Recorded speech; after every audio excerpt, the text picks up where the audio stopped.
안녕하세요, 최 팀장입니다. 오늘 영상은 채권 추심을 진행을 하면서 어떻게 하면 돈을 채무자로부터 잘 받을 수 있는지, 채권 추심 확률을 좀 조금이라도 이렇게 높일 수 있는지에 대해서 전반적으로 좀 살펴보는 시간을 가져보도록 하겠습니다. 채권 추심이 안 되는 원인이 다양합니다. 여러 가지 원인이 있겠습니다. 채무자에게 이제 원인이 있는 경우가 이제 거의 대부분이겠죠. 예를 들어서 채무자가 변제 자력이 이제 없는 경우가 거의 대부분을 차지를 하겠는데, 채무자가 이제 원래부터 변제 자력이 없는 경우는 드물고, 원래부터 재산이 없다든가 신용 상태가 엉망진창이 돼 있다든가 이런 경우는 이제 드뭅니다. 근데 이제 채무자가 사업을 한다든가 아니면은 생활을 하다가 예를 들어 재정 상태가 이제 악화된 경우가 그렇게 이제 되어지는 경우가 이제 대부분이겠죠. 처음부터 그런 경우는 아닐 테니까, 예를 들어서 돈을 빌려간 시점이라든가, 또는 물건, 예를 들어서 이제 쌍거래 같은 경우에 이제 거래를 하는 시점부터 이제 그렇게 재정 상태가 어려워졌으면 만무하겠지만은, 나중에 이제 거래를 하다 보면은, 대금 결제가 연체가 된다든가, 이제 이렇게 되는 경우가 이제 대부분이겠습니다. 자, 그랬을 경우에, 대금 결제가 이제 늦어지거나 이랬을 경우 이제 채권 추심이 이제 들어가게 되는데, 거기에는 이제 채무자가 이제 점점 변제 자력이 이제 없어지게 되는 원인이 있겠죠. 그렇게 되면은 채권자 입장에서는 채권 회수를 하기 위해서 이제 독촉 행위를 이제 하게 되는데, 거기에 채권 추심을 빨리 진행을 해서 돈을 회수를 해야 되는 게 이제 급선무가 되겠습니다. 그런데 그렇지 못하는 원인이, 회수를 빨리 해야 되는데 그렇지 못하게 되는 원인이 크게 두 가지로 나눠볼 수가 있겠습니다. 하나는 채무자가 진짜로 변제 자력이 없어서 못하는 경우가 있고, 또 하나는 채권자에게 이제 원인이 있는 경우가 있습니다. 오늘 영상은 채권자에게서 원인을 있는 경우를 한번 따져보도록 해보겠습니다.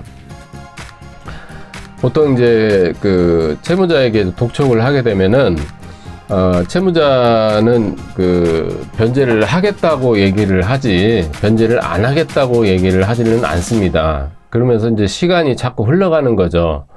물론 이제 그렇다고 해서 바로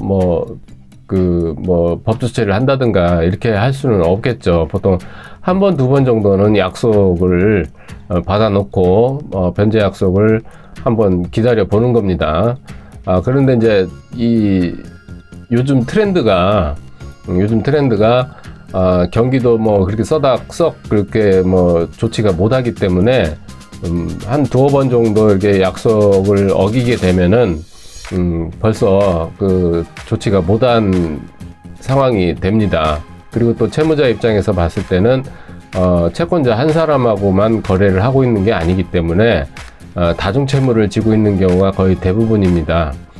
금융권에도 채무가 있을 수도 있겠고, 그 사람도 세무 관계도 있기 때문에 세금도 연체가 돼 있을 수도 있습니다. 카드 대금도 있을 것이고요. 여기저기서 돈을 끌어다 쓸 수도 있기 때문에 상당히 다중채무로 엮여 있을 수도 있습니다. 그러다 보면은 시간을 자꾸 이렇게 이제 주게 되면은 채무자의 상태만 악화될 뿐입니다.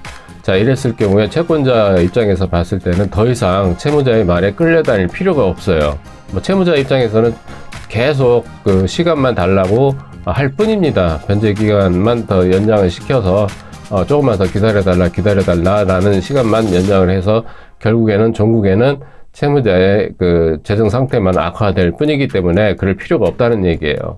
자, 그렇다면 채무자의 여력이라든가 이런 거를 빨리 조사를 해서 신용 상태라든가 아니면 재산 유무라든가 이런 거를 조사를 해서, 아니면 채권 추심 의뢰 기관에다가 빨리 의뢰를 해서 그 신용조사를 빨리 진행을 해서 법조 처리를 한다든가 이렇게 해야 되는데, 그게 이제 공짜로 되는 건 아니잖아요. 그 채무자의 신용 상태라든가 또는 법조 처리라든가 이런 걸 하기 위해서는 초기에 이제 소소한 비용이 조금 들어갑니다. 내가 받을 돈은 뭐 1,000만 원, 2,000만 원, 3,000만 원, 1억 정도가 되는데, 법조 처리를 하기 위해서, 신용조사를 하기 위해서 2, 30만 원 정도가 비용이 들어가는 정도가 됩니다. 근데 그 비용이 아까워서 그걸 못하는 채권자가 있으세요. 통상적으로 제가 실무를 하다 보면은 그 비용이 아까워서 그 채권 추심을 머뭇거리시는 분들이 다수가 계십니다. 참 안타까운 일이에요. 그러다 보면은 결국에는 시간만 낭비를 하고 결국에는 이제 그 돈을 전체를 날리는 우를 이제 범하는 경우가 상당히 많습니다.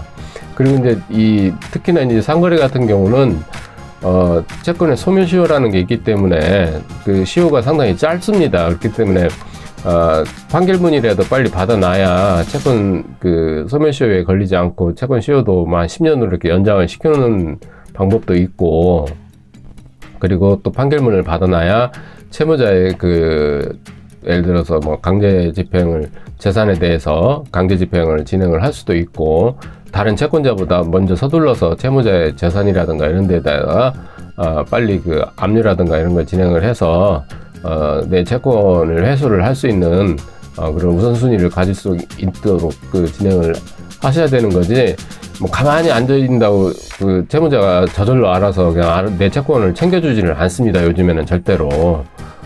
내가 서둘러서 이렇게 해서 빨리빨리 진행을 해야 채권을 회수가 되는 그런 상황입니다. 요즘 상황이. 그렇기 때문에 내 채권을 뭐 남이 챙겨준다든가, 채무자가 나하고 거래를 오래 했기 때문에 나하고 친분이 있어서 절대로 그렇지 않습니다. 다른 채권자들도 많이 있기 때문에 다른 채권자들도 다 나름대로 강구를, 자기 채권을 회수를 하기 위해서 뭐 재판을 한다든가 이렇게 해서 판결문을 얻어서 회수를 하기 위해서 노력을 하고 있다라는 거를 간과를 하시면 안 됩니다. 그렇기 때문에 너무 근시안적인 시각을 가지고 보시는 거는 돈을 떼이는 결과밖에는 없는 거예요. 내가 돈을 받기 위해서 내 돈 2,000만 원, 3,000만 원, 뭐 내 채권 뭐 5,000만 원을 받기 위해서 소소한 비용, 들어가는 소소한 비용, 뭐 2, 30만 원, 3, 40만 원 돈이 아까워서 그거를 못 한다? 그거는 제가 보기에는 맞지 않는 내용인 것 같습니다. 실무에서 보면은 그 비용이 아까워가지고 그 돈을 그냥 다 날리는 경우가 상당히 많습니다. 하다못해 뭐 내 채권이 예를 들어서 3,000만 원이면은 3,000만 원을 다 못 받는 경우도 생길 수도 있어요. 채무자가 변제 자력이 떨어져서 3,000만 원을 다 못 받고 예를 들어서 뭐 반절만 뭐 받는 경우도 있습니다. 반절이라도 받아야 되는 거죠. 채무자 재산이 그것밖에 안 된다 그러면은 그 반절이라도 받을 수 있는 겁니다. 강제 집행을 통해서. 그렇게라도 회수를 해야 되는 게 맞는 내용이에요. 돈은 준다고 할 때 받는 겁니다. 물론 완벽하게 뭐 채권 금액을 다 전액을 회수를 하면은 좋은 거죠. 근데 그렇지 못하고 채무자의 변제 자력 내에서 채권을 회수가 가능하다 그러면은 그 금액이라도 받는 게 나은 겁니다. 전체를 떼이는 것보다는 나은 거잖아요. 그래서 오늘 영상은 채권 회수를 이제 진행을 하는데 채무자의 이제 변제 자력이 없어서 회수를 못하는 경우도 있지만 채권자가 소극적으로 채권 회수를 적극적으로 하지를 못하고 소극적으로 대처를 해서 결국에는 돈 자체를 떼이는 그런 경우가 상당히 많이 있다. 라는 경우, 마음만 돈을 회수를 했지 실질적으로 행동에 옮기지를 못해서 돈을 떼이는 경우도 상당히 많이 있다. 라는 거를 실무에서 상당히 많이 봅니다. 많이 보기 때문에 그렇게 하지 마시라 라는 차원에서 영상을 마련을 해봤습니다. 이상 최 팀장이었습니다. 감사합니다.